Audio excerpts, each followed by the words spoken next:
Nouvelle mise à jour sur les fameux ledgers et nouvelles informations sur MetaMask. Est-ce que nos portefeuilles sont en danger? C'est ce qu'on va voir tout de suite.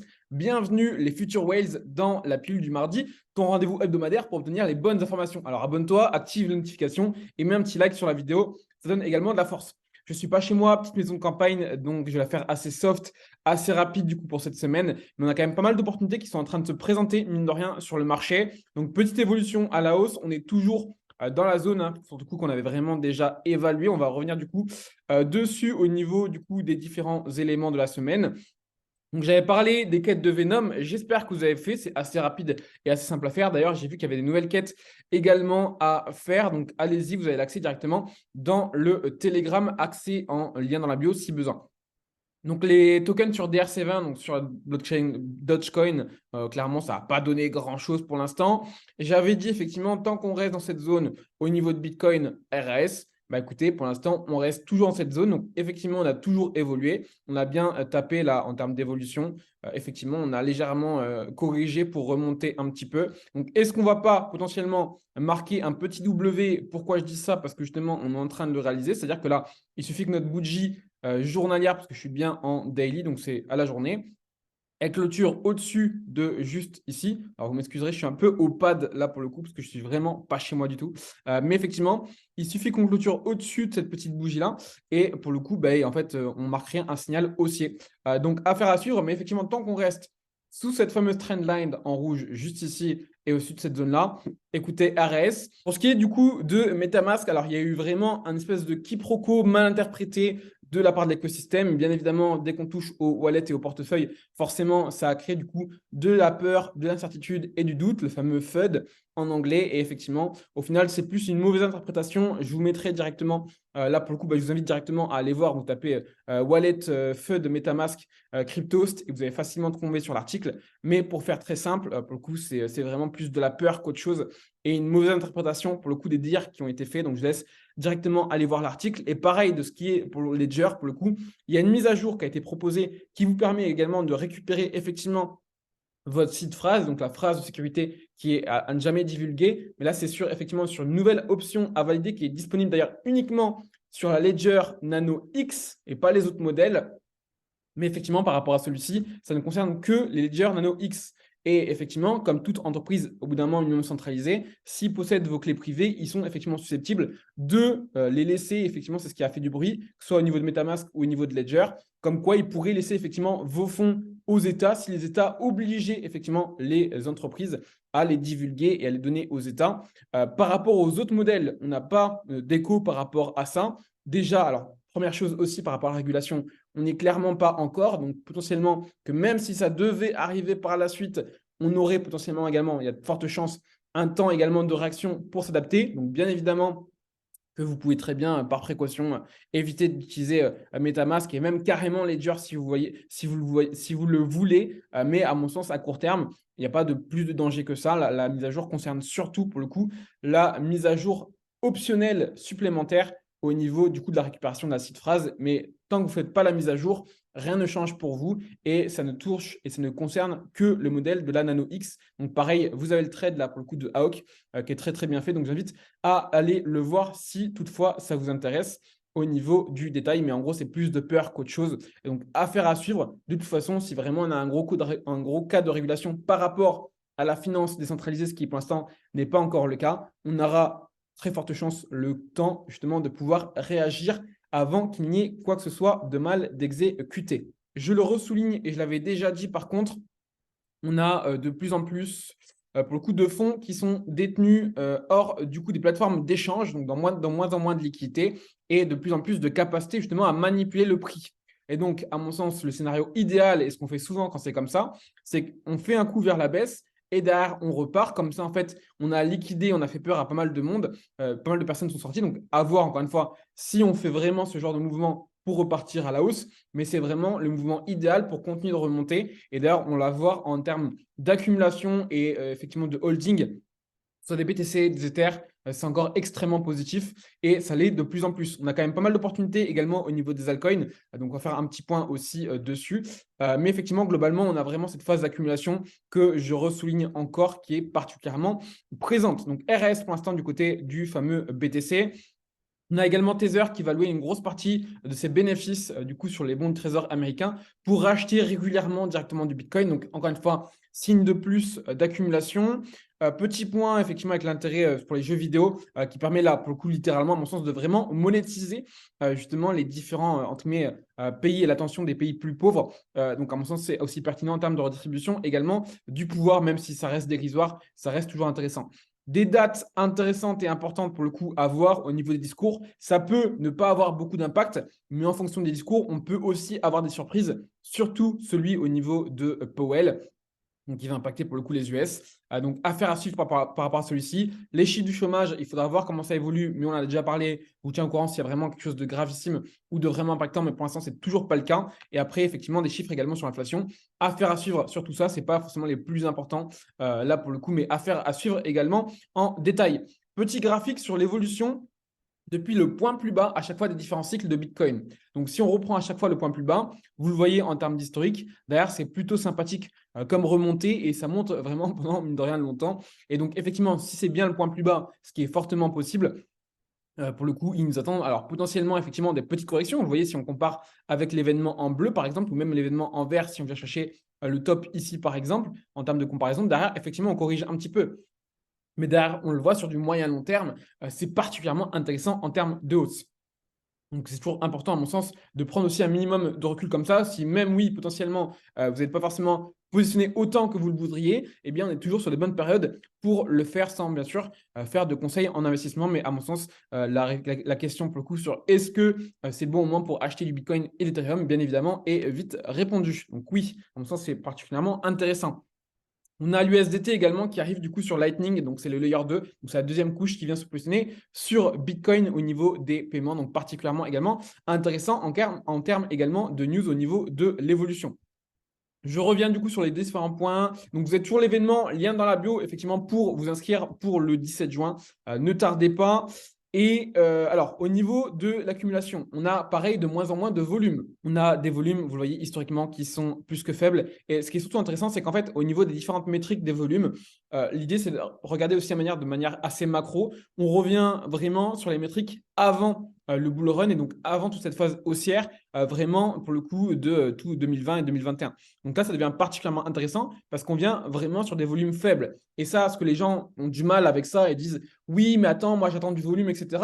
Non, les gars, il ne faut pas attendre du volume parce que justement, quand on atteint du volume, et vous le voyez notamment ici, c'est que justement, à chaque fois qu'on a du volume, on est déjà sur les points hauts et on est déjà sur les phases de volatilité. D'ailleurs, vous le voyez d'ailleurs ici, les plus gros pics de volume qu'on a eu actuellement, c'est justement sur les tops de marché. Et à chaque fois, les gens sont piégés parce que bien souvent, ils attendent du volume, sauf que les jours et les moments où on a du volume, c'est que justement, on est déjà beaucoup trop haut et que justement, on commence vraiment à avoir de la volatilité. Donc, l'idée, c'est les marchés de façon historiquement, que ce soit crypto ou autre, à chaque fois remontent avec très peu de volume. Et donc, l'idée, c'est tant qu'on n'a pas de volume, c'est-à-dire qu'il n'y a pas de mouvement effectivement spécifique et justement les phases d'accumulation à chaque fois sur les marchés se font sans volume. Donc si vous êtes un minimum intelligent, on agit encore une fois à contrario de la masse et donc on accumule quand effectivement il n'y a pas de volume. C'est un moment pertinent et justement quand il y a trop de volume, potentiellement ça peut carrément être des moments pour commencer également à prendre des profits. Mais qui dit volatilité dit mouvement déjà en place. Nous le but c'est d'être présent là avant. Donc le fait qu'on revient vraiment sur des grisettes en termes de volume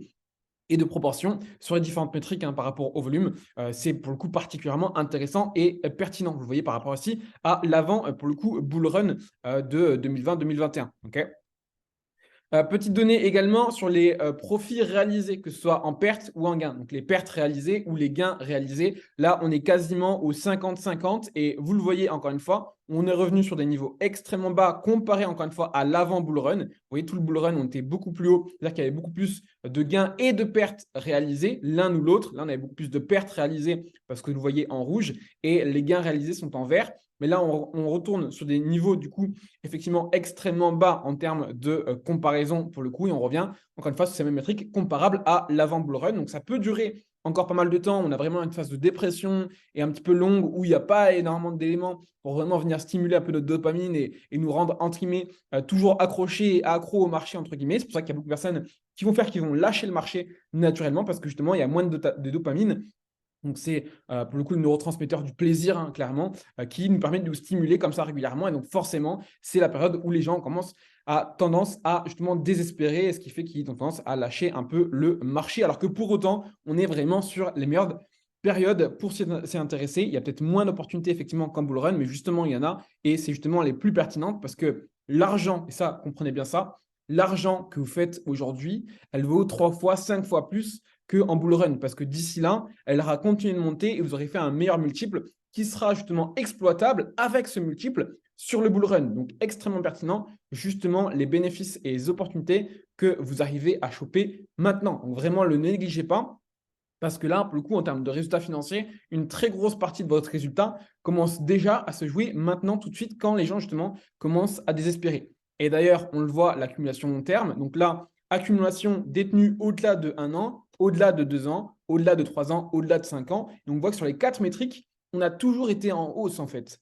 Et ça, c'est particulièrement intéressant parce que même sur seulement 1 an de détention, donc qui est plus court terme, certes, forcément, on a fait un peu de correction, donc on a revendu un petit peu de Bitcoin sur ceux qui détenaient seulement pendant 1 an minimum. En fait, on est toujours en phase haussière. On voit bien qu'on a un plus haut ici, et qu'à chaque fois, on était plus haut que celui-ci. Donc en fait, on a vraiment une phase ascendante, peu importe en fait, à minimum 1 an de détention, et qu'à chaque fois, on est vraiment en hausse. Que ce soit, forcément, peu importe les métriques, mais déjà, je trouve ça énorme. Et d'ailleurs, même le pourcentage, 68% des Bitcoins qui sont détenus plus d'1 an minimum, je trouve ça juste énorme en termes de métriques et qu'on a vraiment voilà, cette notion où on conserve de plus en plus nos bitcoins au fur et à mesure du temps. Et ça, je trouve ça particulièrement intéressant et pertinent justement pour prendre du recul et ce qui nous prouve encore une fois qu'il y a une réelle accumulation et une réelle pertinence portée justement sur Bitcoin. Donc, ne les vendez pas. C'est pas parce que les gens sont dans le doute et commencent un petit peu à déprimer que justement, c'est le moment de se désintéresser. Au contraire, il n'y a pas besoin d'y passer forcément autant de temps qu'en bull run, parce qu'effectivement, le marché a tendance à être moins volatile et donc un peu moins d'opportunités, bien évidemment, mais on est justement sur les meilleures périodes pour continuer à s'y intéresser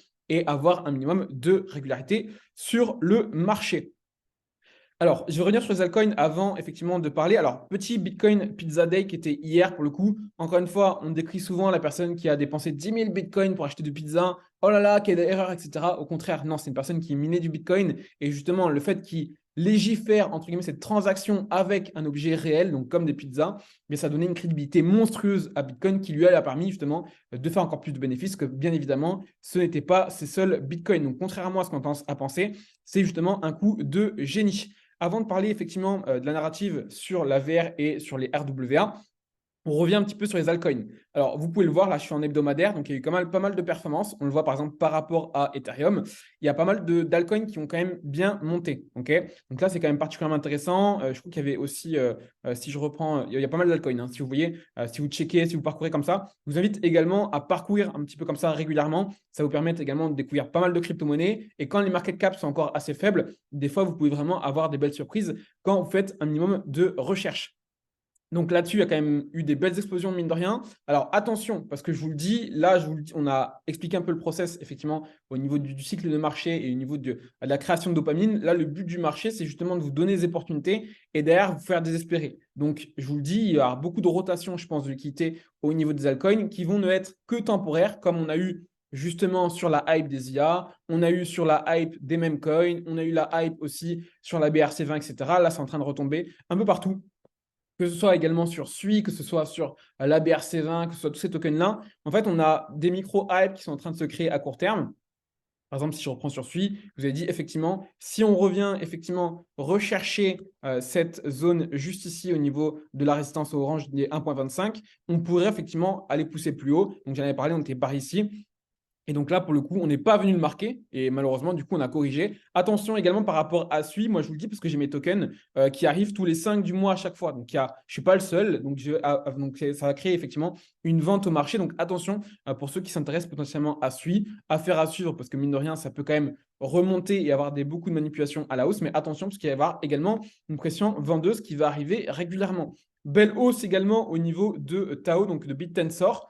Attention encore une fois parce que oui, il y a eu un beau rebond et il y a eu une belle hype. Attention, parce que souvent, quand on a des narratifs comme ça qui se déclenchent et qui créent une belle hype, mine de rien, avant qu'on ait vraiment des vraies relances de marché constructives et durables, ça met du temps. Donc, vraiment prudence par rapport au Tao pour le coup. Je vous encourage fortement à vous intéresser à des crypto-monnaies qui n'ont pas encore explosé. D'accord? Donc, c'est pour ça que je reviens aussi sur les fameuses narratives qu'on a eues précédemment. Et c'est pour ça que je voulais parler également des narratives sur le RWA et sur la VR.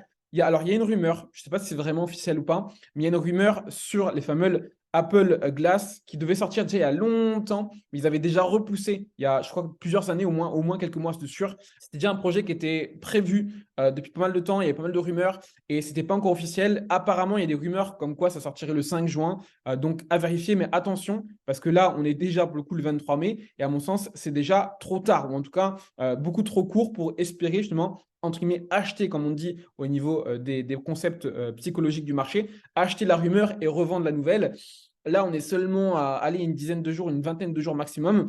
Moi, ça me paraît beaucoup trop court. De ces narratifs-là, on a par exemple OVR, j'ai vu qu'il a monstrueusement bien explosé. On est à 1 x 3. Donc, mine de rien, c'est vraiment pas négligeable. Et vous le voyez, là, ça peut continuer de monter jusqu'au 5. Mais attention, justement, de comment vous rentrez. Là, bah, par exemple, pour aller chercher justement une phase de rebond sur le FIBO. Alors, je ne suis peut-être pas extrêmement précis, vous m'excuserez, je suis au pad. Mais là, pour le coup, ça peut être effectivement une zone de recharge sur les 38,2, mais c'est tout de même assez risqué. Donc, à voir si on a un rebond. Encore une fois, si vous faites du court terme, vous n'avez pas forcément besoin de moi, mais ça peut être effectivement une narrative qui se poursuit également jusqu'au 5 mai. Rentrer ici, en mon sens, c'est un peu risqué pour le coup. Ça peut se faire, mais en comprenant vos risques. Surtout que là, en plus, si, mine de rien, je me mets en daily, vous le voyez bien au niveau du RSI. Donc, je n'ai pas encore de divergence pour le coup. Mais mine de rien, je suis quand même sur des zones qui sont particulièrement hautes. Donc, ça peut être effectivement un signal de continuation haussière jusqu'à l'approche du coup du 5 juin.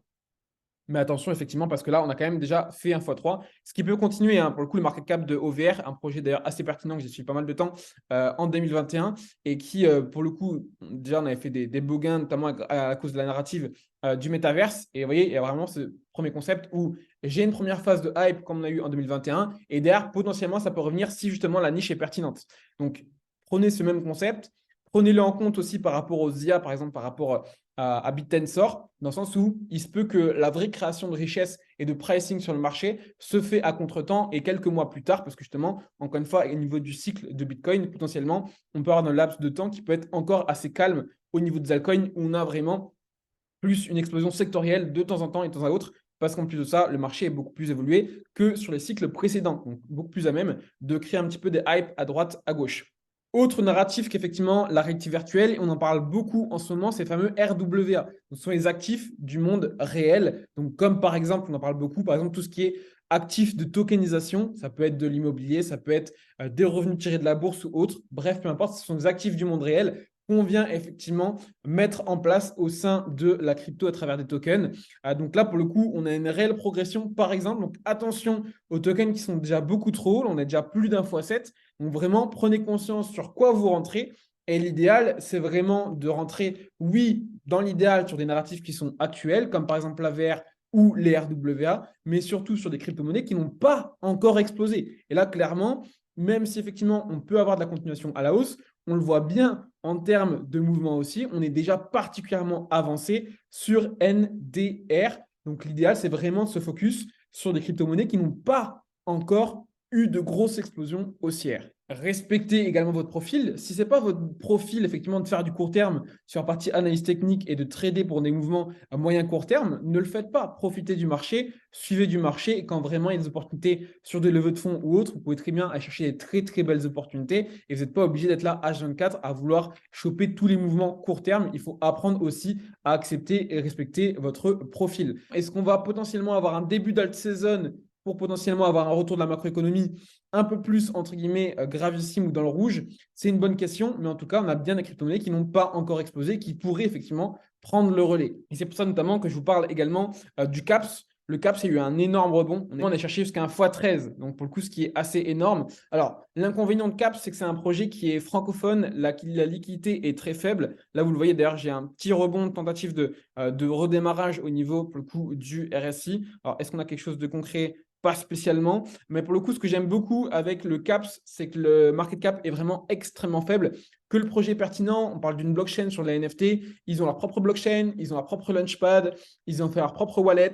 L'inconvénient du projet, c'est que le market cap est vraiment très faible et surtout, il est principalement exposé au marché francophone. Mais si justement, il vient correctement, effectivement, se propager sur le reste du marché anglophone, ça peut vraiment pousser très très fort parce que le market cap est vraiment faible, la équité est vraiment faible et mine de rien, il peut vraiment s'envoler facilement. Donc, je vous invite vraiment à vous intéresser comme ça à ce token qui n'ont pas encore énormément de hype. On voit qu'il a fait effectivement un énorme multiple, mais il a vraiment, vraiment purgé là pour le coup. Depuis le point plus bas, et encore je prends vraiment l'extrême, on est déjà à x4 quasiment, alors qu'il est quand même à chercher un x12. Mine de rien, vous voyez qu'il a quand même bien corrigé. Donc, avoir effectivement ce genre de correction, on peut avoir des rebonds sympathiques pour ceux qui veulent également faire du court terme. Du côté d'Ethereum Bitcoin, on a une légère prise de force du côté de Ethereum, mais ce n'est pas extrêmement significatif. Donc là, on est toujours sur notre fameux ratio Ethereum par rapport à BTC. Je vous le reprends juste ici. Tant qu'on ne casse pas effectivement ce ratio-là, écoutez, pour l'instant, RS, mais j'ai vu que, mine de rien, la dominance de Ethereum commence à être de plus en plus haussière et de plus en plus bullish. Donc, on est en train potentiellement de nous créer un petit triangle du coup haussier. Il n'est pas très, très propre.